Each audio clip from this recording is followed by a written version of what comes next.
বেড়া উপরে বললে আর ভাল লাগে না, সাইডে দিয়ে গেলে ভাল লাগে। আল্লাহ ডাইনে বামে তুফান যে আইছে তো ঘরে বইয়া বইয়া দোয়া করতে আসছে, আল্লাহ ডাইনে দিয়া বামে দিয়া ডাইনে দিয়া বামে দিয়া, মানে তারে যেন না পায়। ঠিক কিনা ক?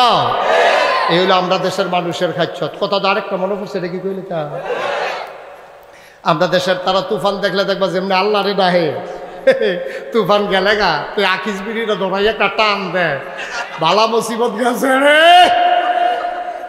ঠিক কিনা ক? তো তুফান যে আইছে, তা আগের দিনও তুফান আইলে আমরা তো আগে গরিব আসতাম, তো বাংলাদেশের মানুষ সনের ঘর আছিল, বেশিতে বেশি হইলে দুসালা টিনের ঘর আছিল। তো যদি একটা বাতাস হইতো টিনটি উঠতে আছে এবার চাইয়া রয়েছে, সনের ঘর তো ফইলে নাই।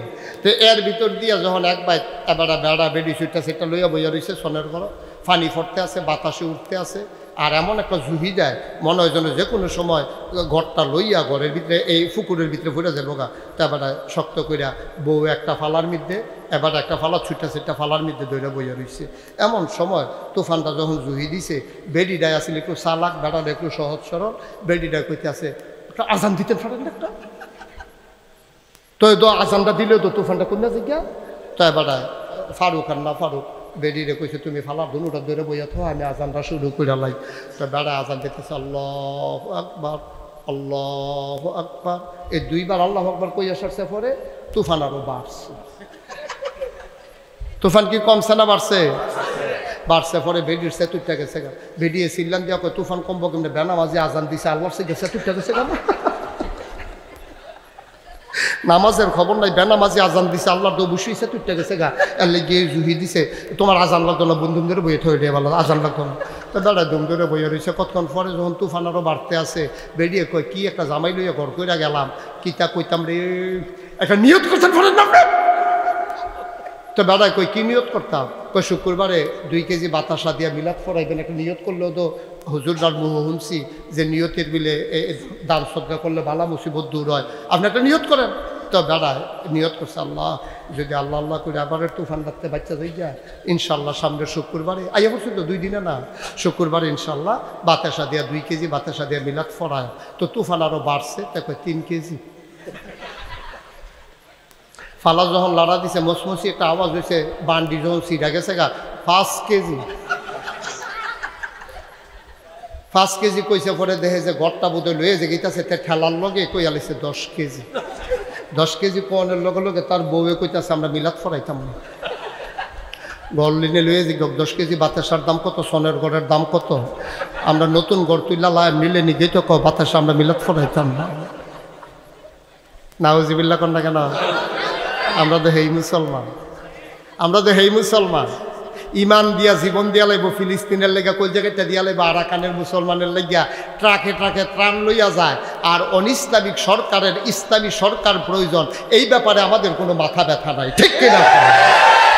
আসলদার বেলা আমরা মুখে দিয়ে আওয়াজ বাড়ায় না, 500 টিকা লুট ফাইলে আমরা টেকাই তুই যে যাই। ও একটা সহজ কথা কইয়া যায়, যেমন নামাজ, এটা কি 5 ওয়াক্ত নামাজ কি নফল না ফরজ?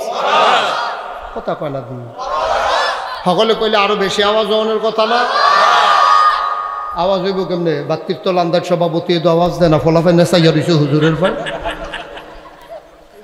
5 ওয়াক্ত নামাজ কি নফল না ফরজ রে? তাহলে 5 ওয়াক্ত নামাজ ফরজ হইছে কোন কথাটা দিয়া? আকিমুস সালাহ, আকিমুস সালাহ, তোমরা নামাজ কায়েম করো। আচ্ছা চাইছেন এইরকম আকিমু আর আসেনি কোরআন শরীফ? কুতুর বড় গিয়ে দিয়ে কয় আকিমুদ্দিন, এই জায়গাটা কয় আকিমুস সালাহ, কতক্ষণ পরে গিয়া কয় আকিমুদ্দিন। তাইলে আকিমু দিয়া কইলাম ফরজ হইছে নামাজ, কথা মনে আছে নিও? তোমরা বাংলাদেশের মানুষ তো আরবি বুঝানোর দরকার নাই, আমি যেমনি বুঝাই এমনি বুঝো। নামাজ ফরজ হইছে কি দিয়া? আকিমুস, আকিমুটা মনে রাখো, সালাদ দ নামাজে, এই নামাজ ফরজ হইছে কি দিয়া? তাইলে এইরকম আকিমু যেহানো আইব, যেটার আগে দিয়ে আইব এটা তো ফরজ। ঠিক কিনা ক? এটা ফরজ হইব নি? তাহলে এটা যদি ফরজ হয় তাহলে আল্লাহ কইছে আকিমুস সালাহ, নামাজ ফরজ। কি তৈব নামাজ পড়লে কি তৈব? আল্লাহ কয় ইন্নাস সালাতা তানহা আনিল ফাহশাই ওয়াল মুনকার। যদি নামাজ পড়ো, এটা উঠলো কেনা বসো, তারে বলো তারে বোধহয় কেটা তুলছে। কয় উডন্দ যায় না তুই উঠটা চা নমুনাটা কিরকম নমুনাটা খারাপে নমুনাটা কিরকম চাইতে হচ্ছে হ্যাঁ নমুনাটা সাংঘাতিক খারাপ এটা সিফা দেবে এটা সুইটটা ফলা পাই এদিকে যাও ওটা কি আসা এর দুটো ফলাফেন 15-20 দিন ফাঁস আপনার করলে কি তো এটা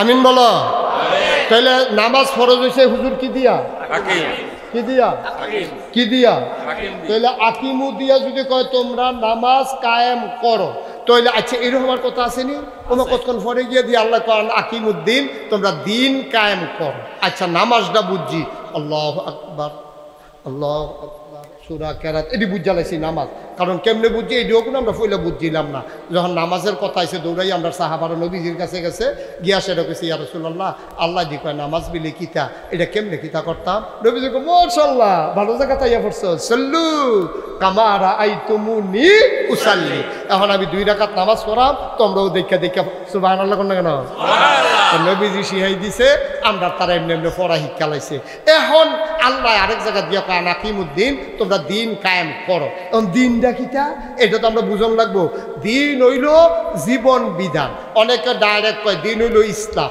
আর ইসলামটা কিটা ইসলাম রইল জীবন খেয়াল কর ইসলাম রইল জীবন বিধান মানে কি কেমনে আমি ঘুমের তো খেয়াল করে কেমনে আমি ঘুমের তো উঠাম কেমনে আমি ঘুমাইতাম যায়াম আমি খাবো কি আমি যাব কই আমি করব কি কোন কথা বলা যাবে কোন কথা বলা যাবে না কোন কি জিনিস খাওয়া যাবে কোন জিনিস খাওয়া যাবে না আমি বিয়া করাম কেমনে বাচ্চা কাচ্চা হইব কেমনে বাচ্চা কাচ্চা হইয়া সারলে আমি যে বাপ হইলাম আমার এই সন্তানের প্রতি দায়িত্ব কি আমি যে বিয়া করে বউ লই আইলাম এই স্ত্রীর প্রতি আমার দায়িত্ব কি আমার যে স্ত্রীর গরু বাচ্চা কাচ্চা হইলো এটান ডিরে কেমনে মানুষ করন এটান ডিরে কি গান শিহান নাচ শিহান ছেলে বসো তামাশা করে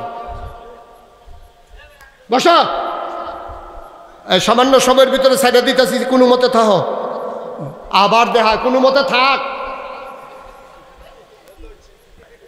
পরে আমিন বলো তাইলে আমি যখন আল্লাহ কইছে দিন কায়েম করো মানে ইসলাম কায়েম করো ইসলাম মানে কি আমি মুসলমান হিসাবে আমি খাবো খেয়াল আমি খাবো কি আমি যাব কই আমি করব কি আমার চিন্তা হবে কেমন কাজ হবে কেমন সব মিলাইয়া আমি কৃষিকাজ করব কেমনে আমি চাকরি করব কেমনে অফিস আদালত চালাবো কেমনে বিচার আচার করব কেমনে আমার ইউনিয়ন চালাবো কেমনে আমার ওয়ার্ড চলবে কেমনে আমার জেলা চলবে কেমনে আমার সংসদীয় আসন চলবে কেমনে এগোটা বাংলাদেশ 56,000 বর্গ মাইলের বাংলাদেশে শতকরা 92 জন লোক মুসলমান আর 8 জন হচ্ছে হিন্দু বৌদ্ধ জৈন পার্সি উপজাতি নানান মিলাইয়া হলো 8 জন আমার দেশ যদি ইসলামী বিধান মতো চালাতে হয় তাহলে বাকি 8 জন চলবে কেমনে আমি কি করব না করব সব কিছু আল্লাহ বিধিবিধান দিয়ে দিয়েছেন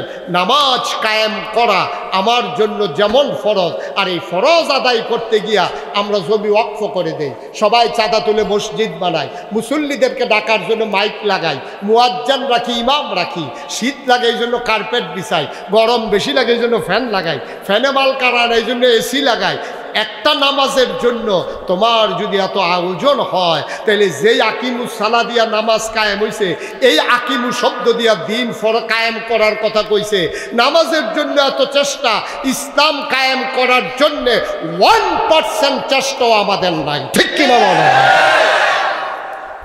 তাইলে নামাজ এক ওয়াক্ত ছেড়ে দিলে আমরা যেমন গুনাহগার হব বাংলাদেশের প্রতিটি জায়গায় ইসলাম যদি কায়েম করতে আমরা না পারি তাহলে আমরা গুনাহগার হব ঠিক কিনা কম তা আপনি যদি কোন হুজুর আমি কেমনে কায়েম করাম আপনি কায়েম করবেন না আপনি চেষ্টা করবেন ওয়াল্লাযীনা জাহাদু ফিনা লানাহদিয়ান্নাহুম সুবুলানা ইন্নাল্লাহা লামাল মুহসিনিন আপনার দায়িত্ব চেষ্টা করা আর কায়েম করে দেবেন কে আল্লাহ কথা কোন কায়েম করে দেবেন কে আল্লাহ নবীজিও তো চেষ্টা করছে উনি তো নবী আমরা তো সলিমুদ্দি গলিমুদ্দি উনি তো নবী 13টা বছর মক্কায় চেষ্টা করছে আল্লাহ কয় মক্কায় হবে না চলে যাও মদিনায় তিনি মদিনায় এসে দিন কায়েম করে দিলেন তিনি হয়ে গেলেন প্রেসিডেন্ট আর দেশটা হয়ে গেল ইসলামী রাষ্ট্র সেখানে হিন্দু হিন্দুর অধিকার নিয়ে থাকলো, বৌদ্ধ বৌদ্ধের অধিকার নিয়ে থাকলো, খ্রিস্টান খ্রিস্টানের অধিকার নিয়ে থাকলো, ইহুদি ইহুদির অধিকার নিয়ে থাকলো।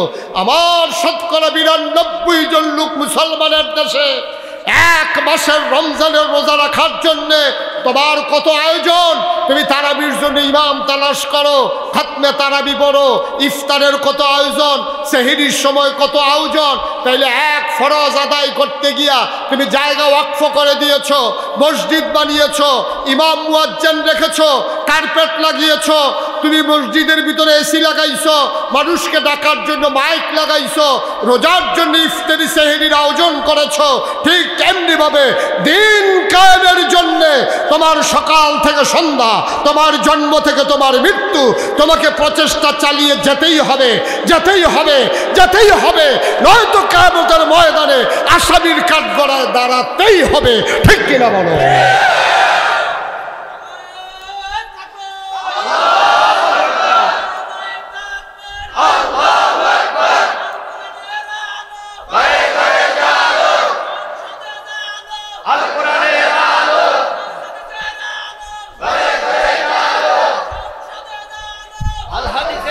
সবাই বলেন আমিন, জোরে বলেন আমিন।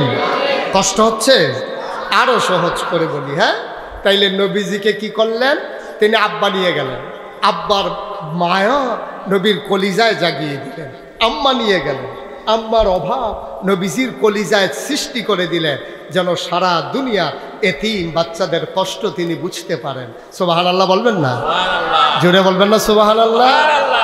ও মুসলমান, মন দিয়ে শোনো রে ভাই, আবার আল্লাহর নবীকে আবার আল্লাহ ঘোষণা দিলেন, ও নবী আমার, আমি যেমন করে বলে দিলাম, আপনার নামাজ, আপনার রোজা, আপনার জীবন, আপনার মরণ সব কিছু শুধুমাত্র আল্লাহর জন্যে, আপনি ওইভাবে প্রস্তুতি গ্রহণ করুন। নবীজি আবার প্রস্তুতি গ্রহণ করলেন। কোরআনুল কারীমে ২১ পারায় সর্বশেষ সূরা, সূরা হাজাবের ভিতরে আবার আল্লাহ ডাক দেয়া কয়, শুনেন শুনেন শুনেন, এই পথে চলতে গেলে বাধা আসবে, লড়াই হবে, হুমকি দেবে, ধমকি দেবে, জেলখানায় নিয়ে যাবে, হুলিয়া হবে, আয়না ঘরে নিয়ে যাবে, ঘুম হবে, হত্যা হবে, ফাঁসি কাস্টে ঝুলতে হবে। সুতরাং আপনি প্রস্তুতি গ্রহণ করেন। আল্লাহর নবী জিজ্ঞেস করলেন, কি করব? প্রস্তুতি গ্রহণ করব। আল্লাহ ডাক দেয়া কই, আইয়ুহান নবী, হে নবী, ভয় দেখাতে চাইবে মানুষ, আপনি প্রস্তুতি গ্রহণ করেন। ইত্তাকিল্লাহ, আপনি কাউকে ভয় পাবেন না, কোনো চক্ষু রক্ত চক্ষু না, কোনো পুলিশ দলীয় ক্যাডার, কোনো আর্মি র্যাব গোয়েন্দা, কাউকে ভয় পাওয়া যাবে না। ইত্তাকিল্লাহ, আপনি ভয় পাবেন শুধুমাত্র, কেবলমাত্র, একমাত্র আমার আল্লাহকে। ঠিক কিনা? হলো তাই, হলো তাই। কত টিটকারি মারা হলো, মস্কারা করা হলো, নবী বিন্দু পরিমাণে টললেন না, তার কাজ তিনি চালিয়ে গেলেন, চালিয়ে গেলেন, চালিয়ে গেলেন। কোনো কিছু তাকে পরাস্ত করতে পারল না। দারুন নাদওয়ায় অতি জরুরি সংবাদ সম্মেলন, অতি জরুরি ইমার্জেন্সি অ্যাসেম্বলি কল করা হলো, দ্রুত গতিতে সংসদের অধিবেশন। সেখানকার স্পিকার ছিলেন Abu Jahl, member of parliament ছিল উতবা সাইবা মুগিরা, কাফেরের দল। সবাই মিল্লা মিটিংয়ে বইছে, কয় মুহাম্মদ, তারে তো যতই বুঝাই তত তার কাম চালাইয়ে যাইতে আছে। আবু বকর ইসলাম মাইনা লাইছে, খাদিজা বেড়াইয়া মাইনা লাইছে রে, সুইটটা ফলা আলিয়া বেড়াইয়া ইসলাম ইসলাম করে। বেলালে এত ফিটা ফিটলো, উমাইয়া বাইসাবে, বেলালে এত ফিটা ফিটলো, বেলালেও তো বদলায় না, আহাত আহাত কইয়া খালি কান্দে। অহন কি করন? সব কাফেরারা মিল্লা নবীর বাড়িতে গিয়া প্রস্তাব দিলেন ৩ দফা। কয় দফা? ৩ দফা। আহা, কথা কয় না, কয় দফা? সব আবু জেহেল, আবুল আহাব, উতবা সাইবা মুগিরা। নবীজি তখন আম্মাজান খাদিজার ঘরে গিয়া সে আবু জাহেল লাগে, মোহাম্মদ বাইক নিও। বাড়ি আসে দেহে সব সর্দার টর্দার, মুরব্বী টুরব্বী সব দরজার সামনে খেলে দিছে। নবীজিকে কি সৌভাগ্য আমার, আমার সাসারা দিয়ে আমার দরজা, আপনারা আমারে খবর দিলে আমি যাই, আপনারা ফুতের হমান আমি, হ্যাঁ আপনারা আমার আব্বার লোকে চলুন না মানুষ, আপনারা ইয়া এখন আওয়া লাগে, কি শরম দিলেন আমারে, আপনারা খবর দিলে আমি যাই না। কি খবর? কাও না, দরকারটা যেহেতু আমরা, এর লেগে আমরাই আইছি। আসেন আসেন, আহলান সাহলান মারহাবা, মোস্ট ওয়েলকাম। আমার ঘরে আপনাদেরকে স্বাগতম। নবীজি রান্না দিছে, অজুর পানি দিছে, তারা হাত মুখ ধুইতে আছে, অজু করতে আছে। নবীজি কয় গামছাইনা দিছে।